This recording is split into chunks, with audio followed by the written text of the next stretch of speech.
Halo Sobat Adiaksa, ketemu lagi dengan saya Nadia di podcast Jaksa Menyapa Kejaksaan Negeri Bengkayang. Narkotika saat ini menjadi wabah yang mengerikan. Pengedar dan pengguna narkotika sudah banyak yang dibui. Para bandar pun sudah banyak yang dihukum mati. Namun, peredaran narkotika saat ini masih belum bisa dimusnahkan. Negara pun masih terus perang melawan narkoba. Maka dari itu, dalam kesempatan ini, kami akan mendiskusikan terkait narkotika, khususnya di Kabupaten Bengkayang, yang saat ini kita kedatangan tamu, yakni Bapak Wahyu, Kepala BNN Kabupaten Bengkayang. Selamat siang Pak Wahyu. Selamat siang. Gimana Pak kabarnya? Kabar baik. Sehat terus ya Pak ya? Sehat. Baik Pak. Bapak saat ini menjabat sebagai Kepala BNN sudah berapa? Saya menjabat sebagai Kepala BNN Kabupaten Bengkayang kurang lebih hampir 1 tahun ya. Hampir satu tahun, betul. Gimana Pak? Apakah ada kendala terkait dengan tugas Bapak saat ini dalam pemberantasan narkotika di Kabupaten Bengkayang pada khususnya? Ya, kalau bicara mengenai kendala pasti ada, ya. Kendala itu pasti ada. Pertama, luasnya wilayah Kabupaten Bengkayang. Kalau saya mau ke Jagoi Babang, kemudian saya mau ke Sungai Duri atau Sungai Raya Kepulauan, jaraknya kurang lebih sama. Kurang lebih 100 kilo ya, lebih ya. Nah, ini merupakan tantangan buat kami, bagaimana kami mensinergikan program kami yaitu P4GN. Jadi saya sampaikan P4GN adalah singkatan dari pemberantasan, penyalahgunaan dan peredaran gelap narkotika. Maaf saya ulangi, pencegahan, pemberantasan, penyalahgunaan dan peredaran gelap narkotika. Artinya BNN bergerak tidak hanya melakukan pemberantasan, tetapi kita juga melakukan pencegahan. Kemudian di situ ada rehabilitasi. Yang paling penting sekarang adalah bagaimana kita melakukan pencegahan kepada masyarakat agar masyarakat itu menjadi imun terhadap narkotika. Nah, ini tugas kita bersama, tidak hanya juga tugas BNN, tetapi tugas-tugas yang dilimpahkan kepada instansi lain yang terkait, seperti TNI, Polri, Kejaksaan, kemudian masyarakat ya. Kemudian salah satu yang penting adalah dari perangkat daerah itu sendiri. Iya Bapak, terkait terhadap pencegahan saat ini Kejaksaan salah satunya dari tim intelijen kami juga berupaya untuk program dalam pencegahan narkoba, yakni dalam Jaksa Masuk Sekolah. Dalam setiap kegiatan Jaksa Masuk Sekolah, kami juga selalu memasukkan materi terkait narkotika di dalamnya. Karena sasaran JMS ini kan siswa dan mahasiswa ya Pak ya. Dan itu rentan terhadap penyalahgunaan narkotika. Jadinya memang itu salah satu program kami dari Kejaksaan untuk pencegahan.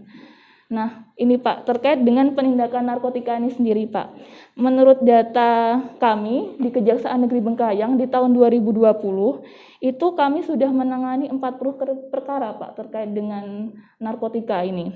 Sedangkan di tahun 2021 itu sampai saat ini, bulan ini, sudah 12 perkara yang sudah di tahap 2 kan, dan 10 perkara sudah masuk SPDP kami.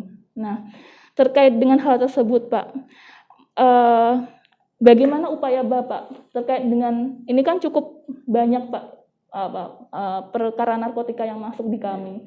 Nah, upaya yang represif yang Bapak lakukan atau mungkin pencegahan yang Bapak lakukan sebelumnya, karena agar perkara ini juga tidak semakin, harapannya kan tidak semakin meningkat Pak. Mudah-mudahan juga semakin banyak orang yang sadar terhadap narkotika dan berkurang gitu Pak semakin tahun. Ya, sebetulnya data yang diungkap oleh Kejari ya melalui kepolisian, kami sebetulnya juga dari tahun 2016 itu sudah mengungkap kasus mengenai narkotika yang cukup fantastis sebetulnya. Nah, ini kita bekerja sama dengan aparat kepolisian, kemudian BNN Provinsi Kalimantan Barat, tentunya dengan BNN Kabupaten Bengkayang, karena memang ungkapan itu di wilayah Kabupaten Bengkayang. Kalau boleh saya sampaikan, pada tahun 2016 saja, data ungkap kasus itu ada 480 gram sabu, kemudian 20 butir pil Erimen atau Happy Pipe. Kemudian pada tahun 2016, tahun yang sama, itu juga kita mendapatkan BB berupa sabu seberat 40 kg. Tahun 2017 ada kita ungkap juga itu sebesar 20 kg sabu. Kemudian tahun 2017 itu kita ungkap sebesar 17,54 kg sabu. Tahun 2018 mengungkap 6 kg sabu dan 4.629 butir ekstasi. Dan yang terakhir, yang fantastis yang dilakukan penangkapan atau diungkap di Sungai Duri, Kabupaten Bengkayang, itu seberat 107 kg sabu. Kemudian pil ekstasinya adalah 699 butir ekstasi. Nah, kalau kita jumlahkan total 2016 sampai dengan 2019, data ungkapnya adalah sabu seberat 191,2 kg, kemudian 20 butir pil Erimen 5 atau Happy Pipe, dan 328.000 butir pil ekstasi. Nah, ini ungkapan yang luar biasa, karena Bengkayang kalau bicara mengenai daerah masuknya selain Jagoi Babang juga di Sungai Duri dan Sungai Raya Kepulauan adalah lintasan. Nah, tugas BNN yaitu memberikan pencegahan. Jadi apa yang saya sampaikan di muka tadi bahwa kita memberikan penyuluhan kepada masyarakat agar mereka itu menjadi imun terhadap narkotika.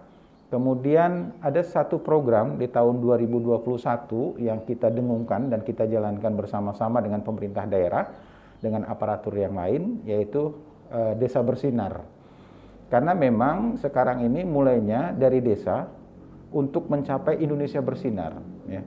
Jadi desa-desa itu sekarang kita berikan penyuluhan, bagaimana mereka itu dengan desa bersinar bisa berdaya, dan mengingatkan kepada masyarakatnya melalui kepala desa dan perangkatnya, bahwa ayo kita sama-sama menjauhi narkotika.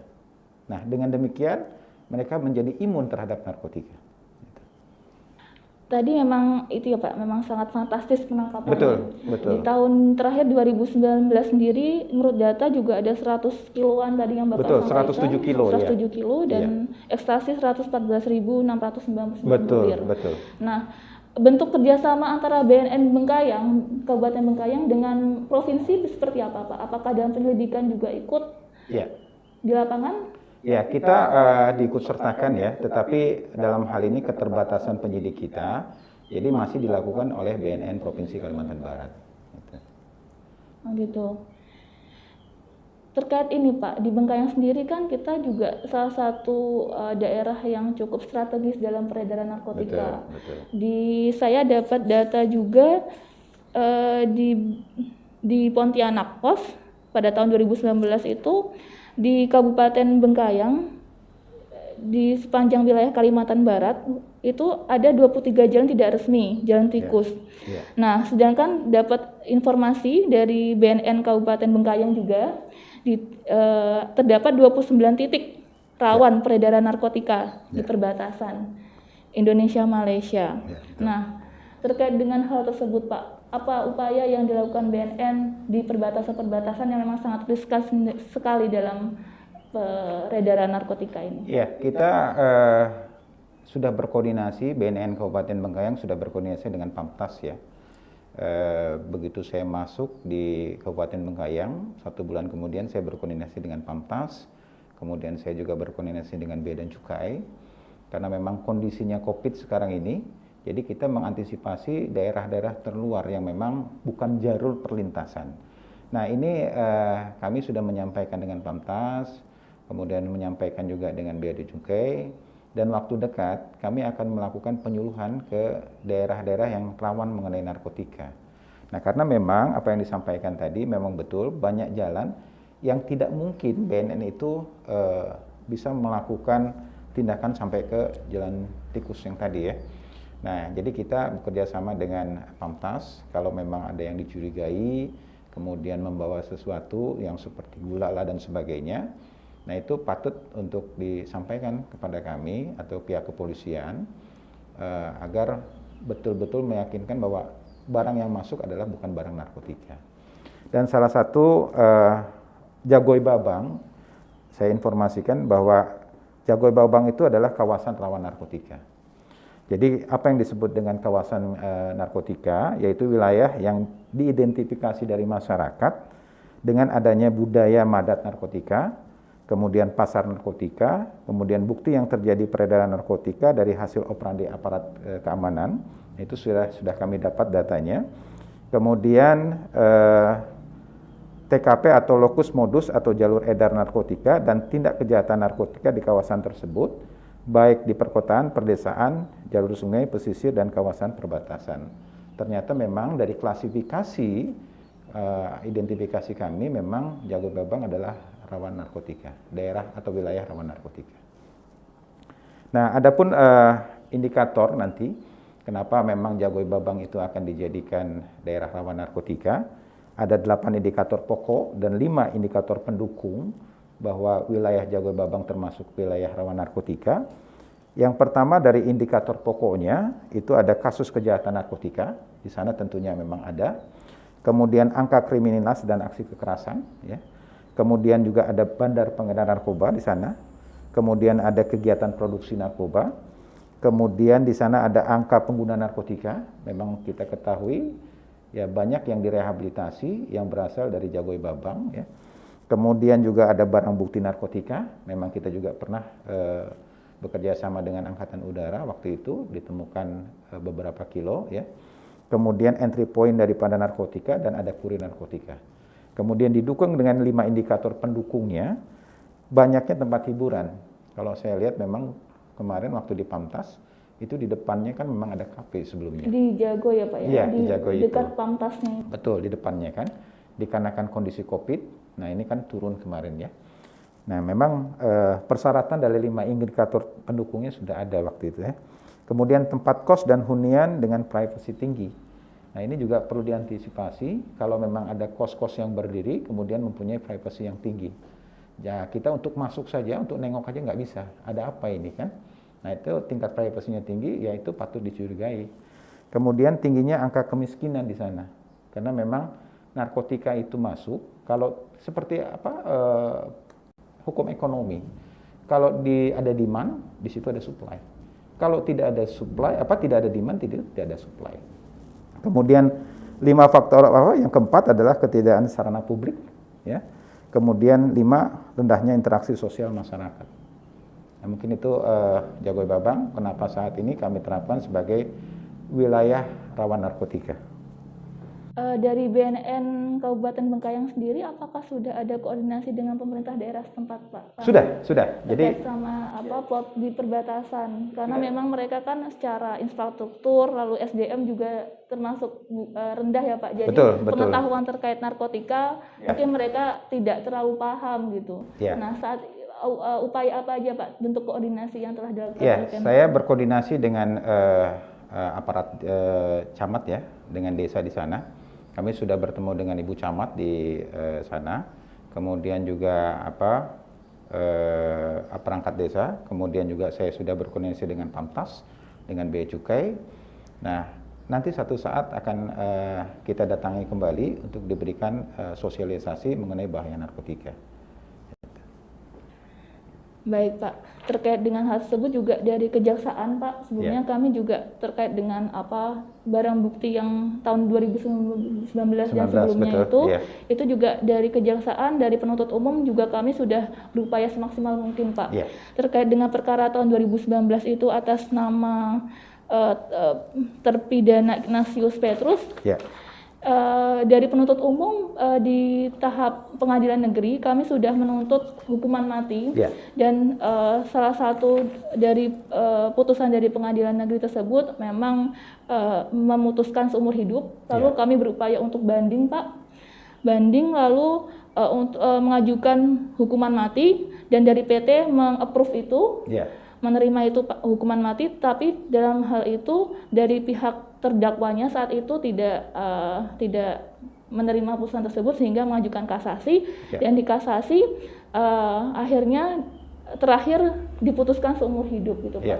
Jadi memang kita memang bersama-sama bersinergi ya Pak Betul, dalam hal betul, ini. betul. Dari BNN juga Betul. melakukan koordinasi, pencegahan, Iya, dan betul. juga penindakan. Betul. Dari kami juga berupaya semaksimal mungkin untuk pencegahan juga. Betul. Dan juga untuk memutuskan perkara yang seadil-adilnya ya Pak, sesuai dengan Betul. fakta.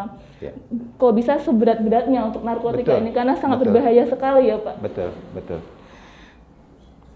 Nah, lalu Pak, apakah di BNN di Kabupaten Bengkayang ini ada upaya seperti halnya penyelidikan Pak? Kan mungkin kan polisian juga melaksanakan penyelidikan. Ya. Nah, untuk BNN sendiri apakah ada kerjasama atau mungkin secara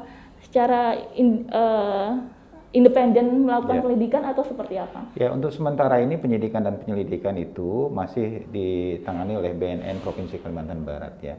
Karena memang keterbatasan dari penyidik yang ada di BNNK Kabupaten Bengkayang. Oh begitu Pak. Jadi Ya. apakah memang terakhir apakah ada penyidikan Pak di tahun-tahun sebelumnya? Belum ada. Belum ada. Ya. Baik Sobat Adiaksa, saat ini kita akan menjawab pertanyaan question and answer dari Sobat Adiaksa di Kabupaten Bengkayang. Ada beberapa pertanyaan ini Bapak. Yang pertama dari Valenstar, apakah BNN Kabupaten Bengkayang pernah melakukan penyidikan? Dan kasus yang paling besar yang tangani oleh BNN Bengkayang apa tadi? Kayaknya sudah dijawab. Sudah dijawab. Ya. Lalu yang kedua dari Jun Sky, kenapa penerapan hukuman mati tak bisa menurunkan tingkat penyalahgunaan narkoba? Ya, pertama ya, tadi sesuai dengan apa yang sampaikan di muka, seperti hukum ekonomi, di mana ada demand, di situ ada supply. Nah sekarang yang disebut dengan demand itu adalah pengguna narkotika. Kemudian yang menyuplai adalah bandar melalui kurir dan sebagainya. Nah, kalau memang jumlah pecandu dan korban penyalahguna narkotika itu banyak dan tidak segera ditangani, artinya demand itu terus-menerus akan ada. Dan supply pun itu akan mengiringi. Nah itu yang pertama. Yang kedua yang berkenaan dengan harga. Karena memang bisnis haram ini sangat menjanjikan dari segi nominal ya. Nah jadi para bandar, kurir, kemudian dia tidak jera untuk dieksekusi mati. Karena memang bisnis haram ini kan menjanjikan. Nah inilah yang harus kita sampaikan kepada masyarakat. Jangan sampailah menjadi pebisnis haram ini. Oke, lalu ada pertanyaan dari Facebook kami, Pak. Yang dari di sini username-nya Mondar Mandir. Selamat pagi, saya mau tanya apakah di BNN menyediakan surat bebas narkoba? Ya. Mungkin banyak masyarakat yang mungkin memerlukan itu, Pak. Betul. Jadi di BNN Kabupaten Bengkayang kami ada klinik Pratama dan kami melayani surat SKHPN. SKHPN itu adalah surat keterangan bebas narkotika. Nah biayanya kalau dulu tidak ada biaya, sekarang memang sesuai dengan keputusan dari BNN bahwa di situ ada PNBP ya, penerimaan negara bukan pajak, dikenakan biaya 190.000. Nah silakan bagi yang mau membuat SKHPN datang ke klinik Pratama Sebalo BNN Kabupaten Bengkayang. Jadi udah tersedia dan masyarakat Bengkayang bisa langsung datang ke klinik Pratama ya Pak. Ke kantor BNN Bengkayang. Baik, selanjutnya dari Desi Luciana Panjaitan. Selamat siang, saya mau tanya kalau ada teman saya pakai narkoba dan sejenisnya, saya lapor kemana? Saya aman tidakkah? Terima kasih. Silakan lapor ke BNN atau ke aparat penegak hukum ya, baik kepolisian ya, silakan. Kemudian sesuai dengan ketentuan Undang-Undang 35 2009 yang melaporkan dilindungi oleh undang-undang. Jadi mereka tetap secure ya Pak dalam hal ini. Takutnya betul. kan juga mereka terseret dalam tindak pidana itu. Betul. Lalu ada dari David Namaku. Mau tanya, gimana Kejaksaan dan BNN Bengkayang menyikapi maraknya penggunaan narkoba khususnya di aktivitas tambang emas ilegal di Bengkayang? Terima kasih. Ya, kita akan memberikan penyuluhan ya yang berkenaan dengan bahaya narkotika bagi para petambang. Memang kami agak kesulitan untuk menjangkau mereka karena memang kondisinya ya kalau kami datang ada kemungkinan dia lari ya. Kemudian juga kami akan menyampaikan kepada masyarakat setempat bahwa untuk memulihkan stamina, untuk menambang itu tidak perlu menggunakan narkotika. Karena narkotika itu mempunyai dampak yang serius bagi kesehatan tubuh ya.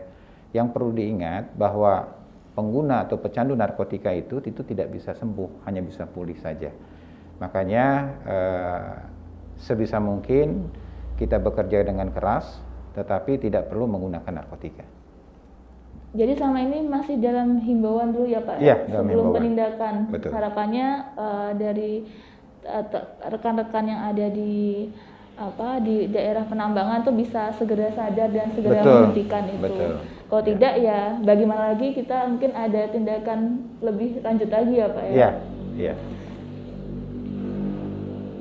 Baik, mungkin kiranya itu Pak pertanyaannya. Dalam hal ini Bapak barangkali ada yang mau disampaikan ke masyarakat Kabupaten Bengkayang, silahkan Pak. Ya, bagi masyarakat Kabupaten Bengkayang, mari kita sukseskan program nasional yaitu Desa Bersinar menuju Indonesia Bersinar, War on Drug. Ada jargon sendiri Pak? Ada. Silahkan Pak. Kita sama-sama ya Mbak ya? Oke. War on Drug ya Mbak ya? 1, 2, 3. War on Drug. War on Drugs. Oke. Ya Pak, terima kasih sudah hadir di podcast Jaksa Menyapa Kejaksaan Negeri Bengkayang. Sampai jumpa lagi Pak di lain waktu. Dan terima kasih terhadap Sobat Adjaksa. Tunggu kami di podcast Jaksa Menyapa selanjutnya. Terima kasih, sampai jumpa.